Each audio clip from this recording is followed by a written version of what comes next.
Welcome to another episode of Tire Meets Tarmac. If you're joining me from my personal channel, thanks for coming on over.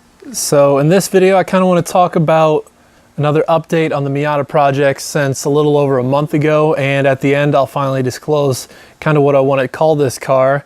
About some updates since last time. We did get the racing seat installed. For now on the passenger side, we still have just the stock Miata seat. I mentioned that we were going to go ahead and paint the chassis after the first Autocross event, tear it all down and paint all the tube, but I think we're actually going to hold off on that a little bit. The next event is coming up in a little over 2 weeks from now. I think we want to do some things and try to make it to that event before we take it all apart and spend the time doing that.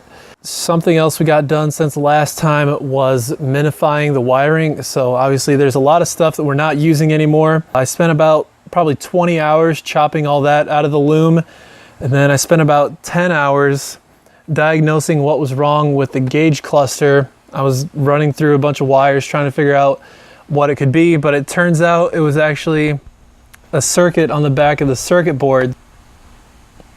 And then something else that isn't working is the alternator. I don't think the charging system is working, so I might have cut a wire there. That's something I still have to diagnose. For now, as long as the battery has a decent charge, it'll do everything it needs to do. But yes, we were finally able to drive the car and of course race it. Took it up to Auburn, the Auctions America auction park, sent it around there a few times. Our first time trials were a little disappointing. My first one was 55 seconds and we broke the day up into basically 2 heats. We went in the second heat, so I was the first one to go in that heat, and my first time was 55 seconds, and I'd seen some other people in the previous half get down as low as like 41, 42 seconds, so I was a little disappointed with that at first, but I mean, I guess we're still getting used to the car and we really haven't driven it besides going to this event. I went through a few more runs and I made it down to below 50 seconds, so I guess that was good. Me and my dad raced. We did end up finishing early. We didn't do all 6 runs that we would have been offered that day. I did 5, my dad did 4, and when he pulled away for his 5th one, we noticed that there was an oil leak in our place and grid.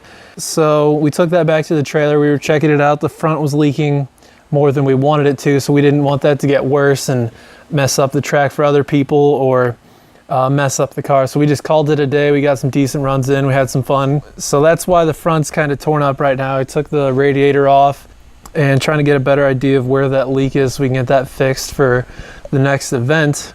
What was the main takeaway from the first time this thing got autocrossed? It'd have to be tires. I mean, that's kind of what this channel is about. Tires meet tarmac.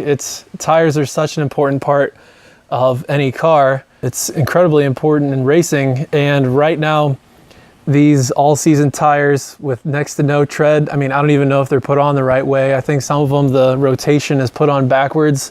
So I think that's another thing we're gonna try to do before the next event is maybe get some racing slicks on this thing. I don't know, originally I was considering summer rubber, but I don't know, I think I kind of want 2 sets of tires for this car, maybe a street set for down the road when I try to make it street legal, and a full slick set for autocrossing and track days. Because I mean, realistically, are we gonna drive this thing in the rain? No, so we might as well go full slick. When we did have it out there, I thought it felt really well balanced and it was lightweight in the steering, and it's just pretty amazing how quickly this thing takes off the line now. It's just so much more happy to rev, and it did feel well balanced. Actually, a couple days ago, I took it to my dad's work and we had it weighed, and front and back, left and right, it's all the same. I will admit that it did come in a little bit heavier than we wanted compared to the kit that we're modeling this off of. It was 420 pounds at each corner.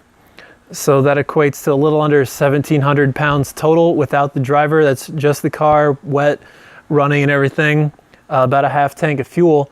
But I mean, I'm happy with the cost savings and how the weight is distributed and how the car feels. One other thing to go along with tires, I mean, this thing hasn't been aligned yet. I mean, who knows how far that's out. So alignment in tires can make a big difference for racing, especially autocross with those tight turns. Some of you guys have been wondering maybe what I'm gonna call it. It's being modeled off of an Exomotive Exo set, so it's not a true one. So what am I gonna call it?